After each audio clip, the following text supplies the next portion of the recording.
So, all right, we basically back to where we started, where we left off at our previous podcast. So we're another episode of podcasting. I wanted to discuss with you, Elias, certain things that crossed my mind recently. Not recently, I've been thinking about it for a while. And most importantly is the customer service. I mean, from what I see right now, customer service is more of an in decline right now in America. And it's on all different levels, starting from retail shops or any company you call right now, it's being answered by somebody else but human being. You know, what are your thoughts on this?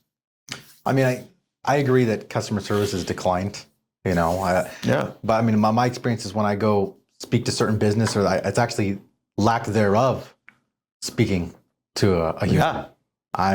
It's almost like when I've gone to certain businesses, certain establishments, it definitely is gone. I don't know the reason why, but it's definitely a lot different. Like, for example, when we go to the Philippines, it's a lot different over there. Of course. Like, customer service there is, yeah. It's almost like ingrained into the culture. It's ingrained in the culture. And here it looks like more people are annoyed by customers, irritated.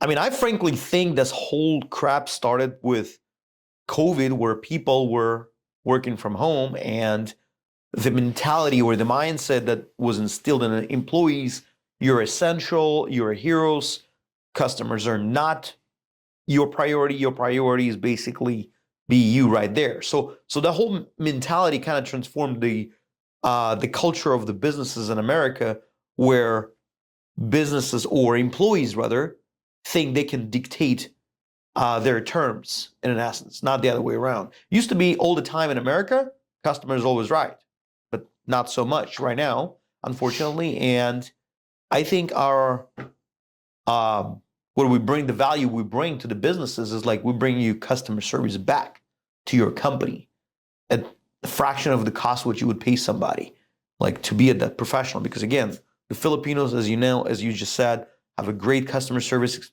right there. It's instilled in the culture, and we bring call centers with that mentality of a customer service oriented mentality, and that's a great thing. So businesses should be really.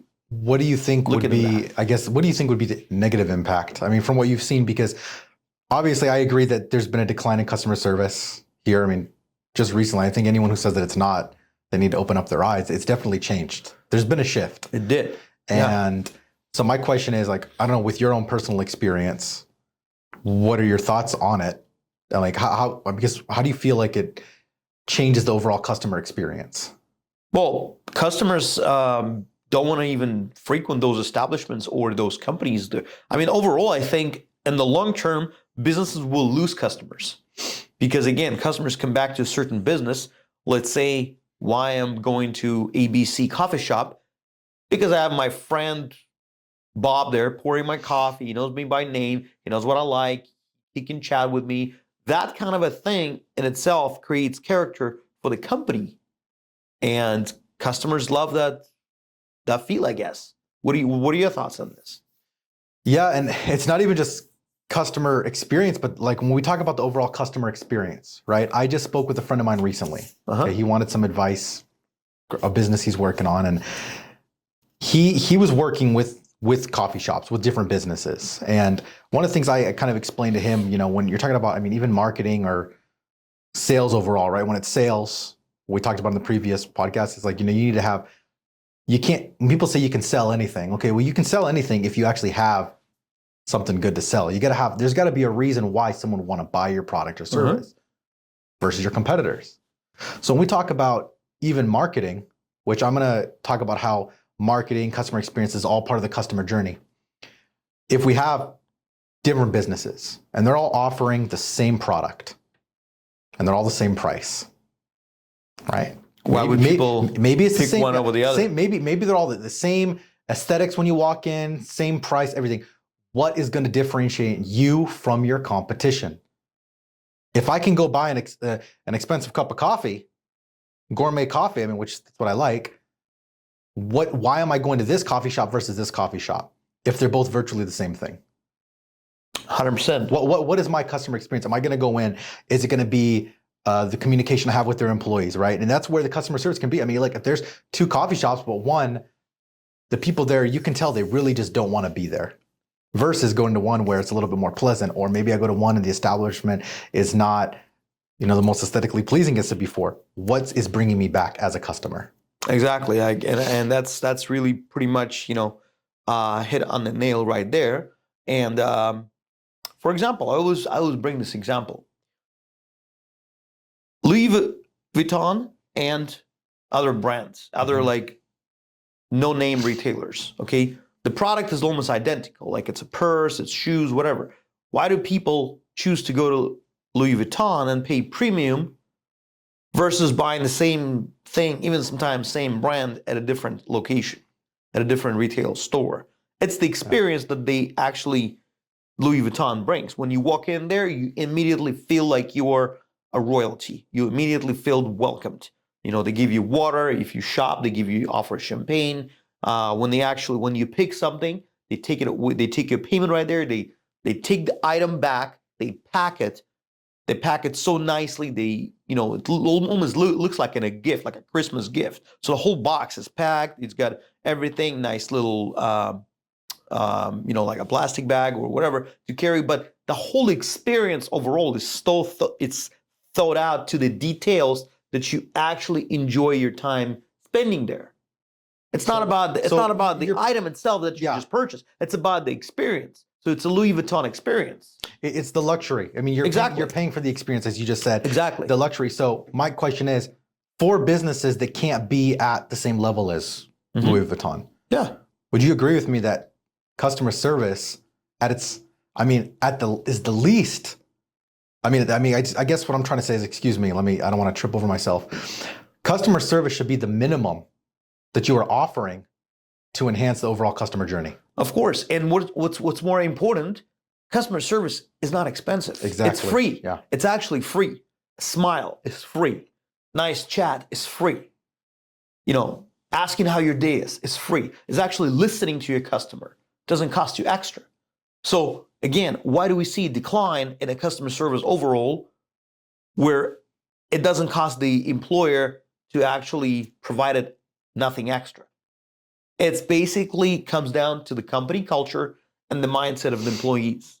If the employee thinks I'm only going there to do A, B, and C, it doesn't require me to do D, E, and F, where D, E, and F is basically being nice to people, is actually doing your job, is actually following up with the customer.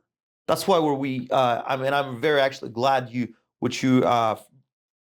brought up to the company here at Virtudesk. What we started to provide that more of a Louis Vuitton experience where people, when they hire virtual assistants from us, they're not only getting the VA, they're getting the whole overall experience of an account manager, of a person who's going to be following up with the customer, making sure the business is running smoothly, making sure that the VA is running smoothly. Because again, we want to differentiate, be different. Okay, we want to be different from not only competition, but again, the direct hire. Of course. Again, well, that's the reason why I wanted that implemented like 100% and have it sharpened, is because that is what separates us from our competition. 100%, yes. There are always going to be virtual assistant companies. There's always going to be outsourcing companies.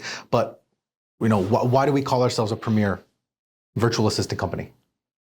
Exactly. It's like you get what you pay for. For example, do I want to work with a freelancer for 6 months, or do I want to work with a premier virtual assistant for 3 months? That's how I look at it. Because if I'm going to spend 6 months, it's a lower rate, lower quality. I'm not saying that's always the case, by the way. I know there are freelancers out there that are high quality, but when you're working with a company like ours, for example, English aptitude tests, background checks at the national level, right? Up training to make sure that we're actually going to be providing people that have a general understanding or have a similar skill set that can work with what your needs are. You're not going to be having that same level of commitment when you go down a path where you're working with someone individually. It's the same reason why here, and I get it, there's freelancers in America, but it's actually the same reason why here people work with companies. Why are there recruiting agencies? I worked with a company before. The company didn't hire me. I shouldn't say they didn't hire me, but they went through a recruiting agency. So I was placed by a recruiting agency. The recruiting agency vetted me. They offered me and a couple other candidates to this company. And this company then paid that recruiting agency to hire me. But they were vetted. So with us, the reason why obviously we're an ongoing method is because we provide the benefits, we provide the security. But if you go a different route, you don't have that. You don't have that. And again, and why? And again, it's a good example. Why would a company pay? Why would let's say business owner pay a recruiting agency sometimes like tens of thousands of dollars to find an employee? I mean, why can't you just, let's say, put an ad in the newspaper or LinkedIn, whatever, social media, and find an employee? And it all comes down to vetting. It comes down to, yeah, you pay extra, but you basically get a white glove service right there. Because again, and in this economy, I understand the economy is tough right now, but again, you cannot afford to go cheap in this economy. You can go lean and mean, but you cannot afford for your business to be cheap, because cheap is actually expensive, and free is very expensive. And if you think about it, that actually makes sense. It does make sense. Yeah. I've actually brought that up to a lot of individuals I've spoken with. I mean, look, I understand. Look, there's always going to be deals out there. I get that. But you really got to look at what you're investing into. Look at everything people buy. Yeah. Like no matter who you are, why do you purchase what you purchase? You got to look at the reason why. You have to find some value in it. I mean, there are people out there who don't see the value, but it doesn't, and it really doesn't matter how much money you have. Whatever you buy, you yourself have a personal preference and you see the value in what you're buying. So examine, what is the value you find? Is it because even when it comes to like different prices, and obviously you have more expensive, you have more less expensive, but even the less expensive brands, if there's 3 less expensive brands, why do you go with this one over that one? Well, something has to differentiate. There's got to be value. Something has to be Is differentiated. it convenience? Convenience. Convenience is a big factor. There's more utilization out of that product or service that will work with you. You know, there's got to be something. So let me ask you, because you mentioned like, don't want to go cheap, and we talked about that. How do you feel?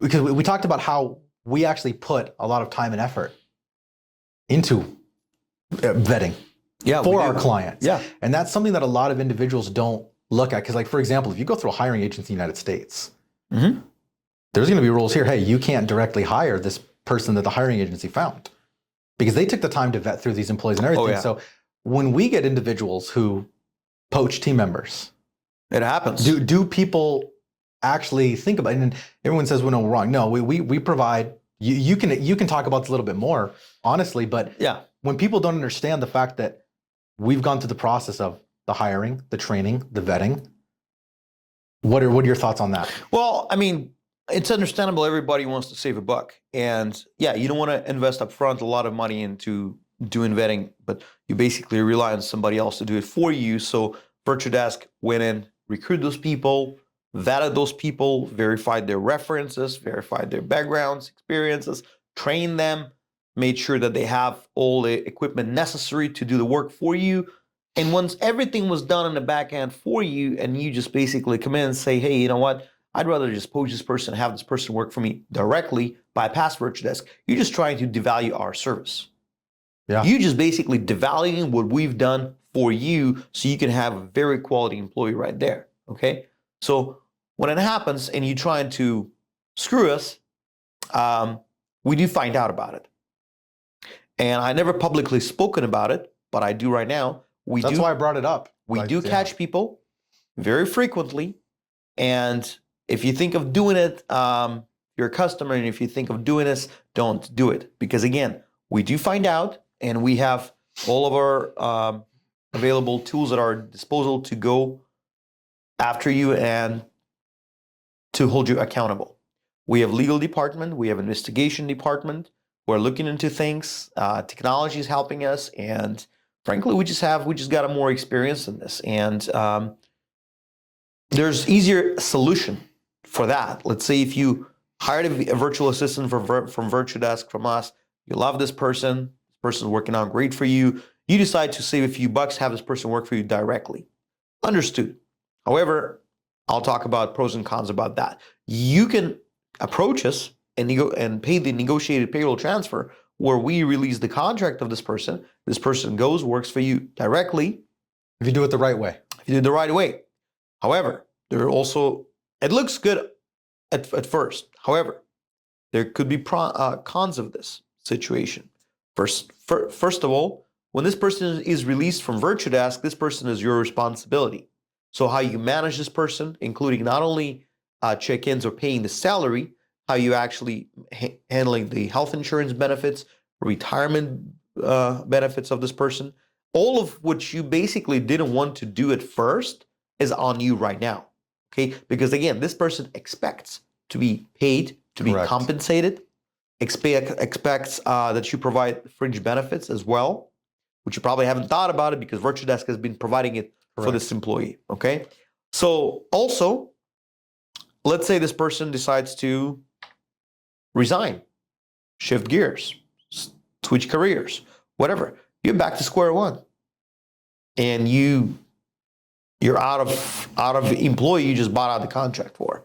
So again, but when you're staying with Virtudesk and your virtual assistant decides to resign, not a big deal, because you know what? We can provide you a replacement of equal or better quality virtual assistant, because we have a pool, we've done the work, we've vetted those people. So it's actually more beneficial financially for your business to stay with Virtudesk than to hire this person to work for you directly. Because again, people change jobs, people get sick, people sometimes disappear. I think also this comes from misunderstandings, or I guess you could say false beliefs about BPO. Now, there are BPO companies out there that take advantage of their team members. I'm not going to say there aren't. Of course. But one thing is, first off, the individuals that do this, that do the poaching, it's a selfish act. Oh, of course it's very selfish. Yeah. I don't care. I mean, look, the reason why we do that, the painted picture is that we're the big bad company, right? Mm-hmm. We're doing that. But when you actually look at it, you're harming the other employees who are here. You're harming the team that actually went through the training process. You're hiring the talent acquisition team. You're harming it for the sake of your own. So it's like, look, if you don't want to do it, that's fine. Like if you're not happy with our process and what we're doing it, step away from the company and go a different route. Yeah. What happens is that you find people who will work with our team members, and then you know what? Let's cut them out, even though they did all the work to vet, to find, to train, and that's not right. It shouldn't be. So that's one thing that I guess I don't understand from another. I mean, I understand why people do it, but it's a selfish act. Yeah, it is. Selfish act. It is. Yeah. So, and I hear sometimes people say, "Oh, my business is doing so badly. I need to reduce my expenses. So the only way I can afford this person if I can pay this person less." Well, is to hurt another business. So you basically trying to save your business by hurting another business. That's what it is. Yeah. And it's not cool. It's not good. I mean, if I understand, economy is tough right now, and it's okay for you to cancel. Let's say you can, if you basically cannot afford your virtual assistant, well, then you maybe just step away, while you figure out your finances, while you figure out your business, and let this virtual assistant work for a different client who will be paying this person, appropriate salary plus the benefits. Because frankly, think about it. If you decide to hire a virtual assistant directly, okay, because your business is not doing so well, and your assistant and this virtual assistant goes to work for you directly, you're doing a disservice to that virtual assistant, and I'll explain why. Because first of all, where's guarantee that you're going to have enough money to pay this virtual assistant next month if your business is hurting now? There's no guarantee. So you basically leaving this person hanging, because if you don't have the money, you're not going to pay. And if this person works for Virtudesk, regardless whether you pay your bill to Virtudesk, your virtual assistant gets salary anyway. Okay. Also, if you poach this person from Virtudesk, hire this person directly, you can't afford to pay this guy or a gal. Okay. This person cannot go back to Virtudesk, say, "Hey, hire me back," because we already blacklisted this person from the company. Not just Virtudesk, but BPO in general. BPO in general. Yeah. Because we report this information about those type of employees. We report it to National Bureau of Investigation in the Philippines, where the database is capped on employees who have committed misconduct. So you're doing a big disservice to the future career of this individual. And Of course, you're not thinking about it because you're only thinking about your own wallet at the moment. And it's not nice. So, Pavel, one thing I want to touch base on, though, is we're talking about, you just spoke about poaching. Yeah. But I want to talk about what some of the reasons are people would want to poach, because I want to go off of what I've heard. So one of the things is, there's a belief that, that we're, I guess, taking advantage running of a the team sweatshop. member, running, I guess, quote unquote, running a sweatshop is what I've been told. But here's what I want certain people to understand that we are protecting them from. And we talked about this a little bit a couple weeks ago on our first video that we did. But there's something that a lot of people really fail to realize, especially when you're working with a lot of freelancers. And again, I have no problem with freelancers because I have friends that work with freelancers too. What we want to make sure is that the efficiency is also not, taken away. If I'm working with you and I'm working with 5 other individuals, how you can't track that. There's no real way. Anyone says they can, then no, they're not being honest with themselves. Of course not. Whereas with us, with our monitoring, with our account managers we're actually making sure that that's not going to happen to you. So are you actually saving money at that point? Are you actually going to make it more difficult for yourself? That's one. The other one is the idea of, they're on blanket coverage with us, as you mentioned earlier. Mm-hmm. So if you're going to do that, are they actually going to want to stay working with you for very long? Are they going to work with you short term because it seems like the thing to do? Or are they going to realize I'm now not part of this blanket coverage anymore. I'm not part of this. So they can take a few clients like this and work. Exactly. So your time is being shared. It's going to be short. It's going to be short-lived. And I think it's fair to mention, you mentioned that the team members with us get blacklisted, but it's the same thing with the clients. Yeah. We've had time and time again where clients from the past will come back to us and say, hey, but we knew that they did this, and we tell them we can't work with you. We can't work with them because, again, I don't want to work with the people who don't value our services, our time, our efforts. And again, this has to be a two-way street, like a ping pong, bam, bam, bam. You cannot just be only giving. That's it. You got to be also give and taking. So exchange of value. Exactly. Yeah. I completely agree. 100%.